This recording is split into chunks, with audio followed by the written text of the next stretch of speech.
बहुत बड़ा फैसला करा है इंडियन गवर्नमेंट ने।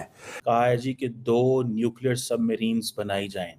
दोस्तों ये है कि ये न्यूक्लियर सबमरीन जो हैं ये आने वाली हैं 2 और ये ड्रोन आने वाले हैं 31। ये इनका नंबर है। दोस्तों भारत जो है वो दिफा पे बहुत ज्यादा पैसा लगा रहा है और खिते में जो ममालिक हैं उनको परेशान कर रहा है। आज उनका फैसला यह आया है कि 80,000 करोड़ रुपए के हथियार भारत के लिए खरीदने हैं। ओके कर दिया, ओके डन, खरीदो। 31 जो प्रीडेटेड ड्रोन्स हैं उनके भी ऑर्डर दिए हैं। जो न्यूक्लियर सबमरीन है दिस इज अराउंड 45,000 करोड़ और जो ड्रोन है साहब, ड्रोन आपके हैं करीब 35,000 करोड़ के।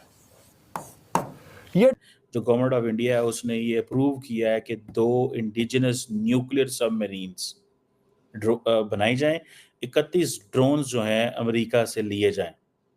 अब एक इंडिया की है cabinet committee on security, cabinet committee on security Bharat की है। ये लार्जली प्राइम मिनिस्टर साहब इसको भारत के करते हैं। उन्होंने कहा है जी कि 2 मेजर डील्स हम कर रहे हैं न्यूक्लियर पावर्ड सबमरीन्स के लिए। भारत का तकरीबन 40,000 करोड़ रुपया लगना है इसमें। पाकिस्तान का कह लें कोई 40,000 करोड़ है तो 80,000 करोड़ और 125 करोड़ पाकिस्तान का। ये कितने डॉलर बनते हैं मुझे नहीं पता, लेकिन यह है कि अगर इंडिया का 40,000 करोड़ कह रहे हैं और कई दफ़ा चीज़ें प्रोजेक्ट लेट हो जाते हैं, इन्फ्लेशन हो जाती है तो महंगा भी हो जाता है। अब इसका मतलब यह है कि इंडिया की जो सबमरीन्स हैं इनके पास इतनी, इनका जो शिप बिल्डिंग सेंटर है उसकी कैपेबिलिटी मौजूद है, उसकी कैपेबिलिटी मौजूद है, तो इसीलिए ये सारा कुछ कर रहे हैं।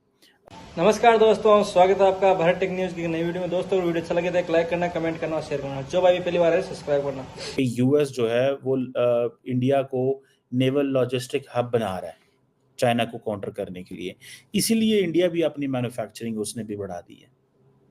सो इसीलिए वो कह रहे हैं कि हम इंडिया को सेंटर बनाएंगे for resupply and maintenance of the naval vessels. ठीक है जी। अब अगर ये इंडिया, एक तरफ आप देखिएगा कि इंडिया अपनी डोमेस्टिक मैन्युफैक्चरिंग कर रहा है। मुझे याद है once I spoke to someone who was related to the navy, उन्होंने कहा जी कि हाँ पाकिस्तान को प्रॉब्लम ये आता है कि पाकिस्तान जब चीज़ें मैन्युफैक्चर करता है या इस तरह की बनाता है तो हमें डोमेस्टिकली महंगी पड़ती हैं, और वो महंगी इसलिए पड़ती हैं कि हमारी जो शिप बिल्डिंग है वो जो कॉस्ट आती है वो बहुत ज़्यादा आती है, तो हमें बाहर से चीज़ें इंपोर्ट करना ज़्यादा सस्ता पड़ता है। सो इंडिया कह रहा है जी हम तो आत्मनिर्भर भारत की बात करते हैं, ठीक है, तो वो इस चीज़ में लगे हुए हैं। अब आप देखें कि फॉर एग्जांपल एक इंडिया के पास है आईएनएस अरिहंत, ये इंडिया की एक फर्स्ट बैलिस्टिक मिसाइल सबमरीन है। ये इंडिया के जो न्यूक्लियर ट्राइड है ये उसके लिए है, उसके अंदर है, और ये सेकंड स्ट्राइक कैपेबिलिटी रखती है। सेकंड स्ट्राइक का मतलब ये है कि अगर इंडिया के ऊपर हमला हो जाता है तो इंडिया या इंडिया की नेवी के ऊपर भी हमला होता है तो ये कह रहे हैं कि ये हमारी जो नेवल ये जो हमारी सबमरीन है ये सेकंड स्ट्राइक कर सकती है। फर्स्ट स्ट्राइक अगर हो गई है तो सेकंड स्ट्राइक हम कर सकते हैं। दूसरी इनकी आईएनएस अरिहंत है, ठीक है जी, ये एक सेकंड जो है वो बैलिस्टिक मिसाइल सबमरीन है। ये अरिहंत की तरह ही है और ये 2017 में आई थी। ये भी इन्वॉल्व है, इंगेज्ड है सारा। अब ये जो कहा जा रहा है कि इंडिया जो है ऑलरेडी इंडिया के पास जो इंडिया अपनी SSBNs और S4 क्लास जो सबमरीन्स के ऊपर ऑलरेडी काफ़ी काम कर चुका है। एक इनके पास रशियन अहूला क्लास सबमरीन है जो कि ये काफ़ी देर से लगे हुए थे, लेकिन पहले इन्होंने वापस कर दी रशिया को, फिर ले ली और इस तरह की चीज़ें हैं। अब क्वेश्चन ये है कि इंडिया ये जो मैन्युफैक्चरिंग कर रहा है न्यूक्लियर सबमरीन्स की, क्यों भाई? What is the logic behind that? Nuclear submarine का मैं आपको थोड़ा कॉन्टेक्स्ट बताता हूँ। एक तो न्यूक्लियर में ये एडवांटेज रहता है कि आपको वो कहेंगे जी आप एनवायरनमेंट फ्रेंडली है, ठीक है। दूसरा जी क्लीन एनर्जी की तरफ हम जा रहे हैं, ठीक है, हम क्लीन एनर्जी की तरफ जा रहे हैं, एनवायरनमेंट फ्रेंडली है। और हम जो है बार बार आपको डीजल नहीं भरवाने पड़ेंगे, पेट्रोल नहीं डलवाने पड़ेंगे, इस तरह की चीज़ें नहीं करानी पड़ेंगी। और मुकाबला किसका करना है? आपने तासुर देना है उसका आत्मनिर्भर भारत का। इंडिया का दिल ये है कि अगर 10-15 साल 20 सालों में अगर हम अपनी इंडिजिनस कैपेबिलिटी बढ़ा लेंगे तो हम बहुत कुछ कर सकते हैं। अब इंडिया ने जो ड्रोन्स की मैं आपको बात बता रहा था, ये जो ड्रोन्स हैं इंडियन नेवी को 15 मिलेंगे, एयरफोर्स को भी मिलेंगे, और इंडियन आर्मी और एयरफोर्स जो है ये जॉइंटली डिप्लॉय करेगी यूपी के अंदर इन ड्रोन्स को।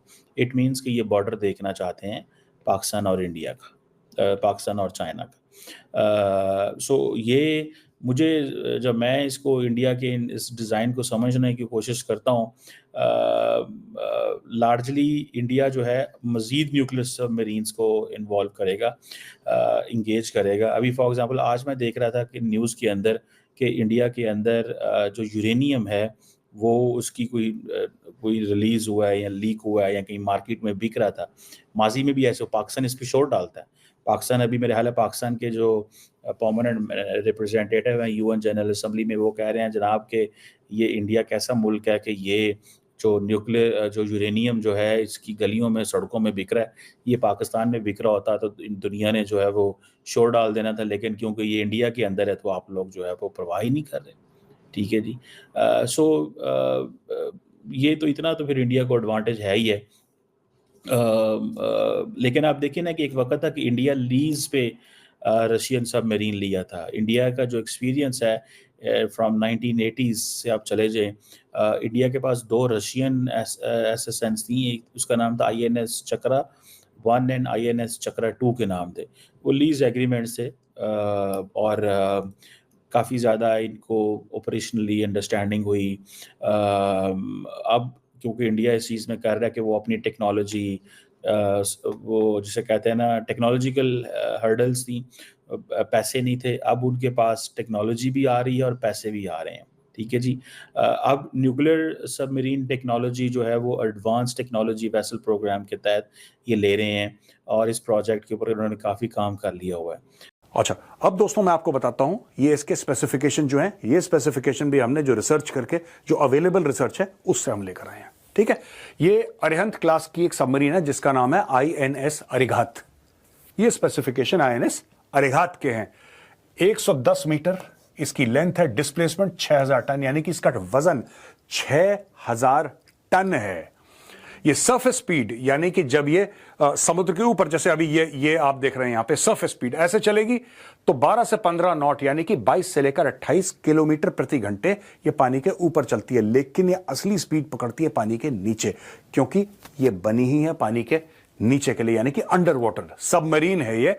अंडर वाटर स्पीड है इसकी 24 नॉट यानी कि 44 किलोमीटर प्रति घंटे की रफ्तार से, which is pretty fast. Under water 44 kilometre प्रति घंटे की रफ्तार से ये दौड़ सकती है। वेपन्स इसके हैं दोस्तों, बड़े इंटरेस्टिंग है। ये देखिए वेपन्स इसके हैं, ये बाद में मैं आपको बताऊंगा, जब हम मैप आपको दिखाएंगे तब आपको बताएंगे वेपन कहां कहां किसको किसको ठोक सकते हैं। ये 12 इनके पास एक, यानी कि एक सबमरीन में 12 इनके पास रहती हैं K-15 सागरिका मिसाइल्स। इनका रेंज है 750 किलोमीटर्स, 750 किलोमीटर मारक क्षमता इनकी है। और 4 इनके पास K4 मिसाइल्स हैं, इनका रेंज है 3500 किलोमीटर। यानी कि एक मिसाइल है जो कि 750 किलोमीटर की और दूसरी टाइप की मिसाइल है वो 3500 किलोमीटर दूर ये मार सकती है। और दोस्तों मैं आपको एक और बात बताता चलूं कि और जो मिसाइल डेवलप हो रही हैं और जो सबमरीन्स डेवलप हो रही हैं न्यूक्लियर सबमरीन्स, उनमें लोग कह रहे हैं कि साहब इसकी जो मारक क्षमता होगी वो 7000, 10000, 12000 किलोमीटर तक उनकी मारक क्षमता होगी जो हमारी न्यूक्लियर सबमरीन्स बन रही हैं। ये लेटेस्ट है 3500 INS अरिघात के फिगर्स हैं। तो चलिए दोस्तों, ये तो बात हुई सबमरीन की, जो 2 और जिसका अप्रूवल दिया है जिसकी टोटल कॉस्ट है 45,000 करोड़। तो दोस्तों वीडियो कैसा लगा? वीडियो अच्छा लगा तो लाइक करना, कमेंट करना, शेयर करना और जो भाई पहली बार है सब्सक्राइब करना। जय हिंद, जय भारत।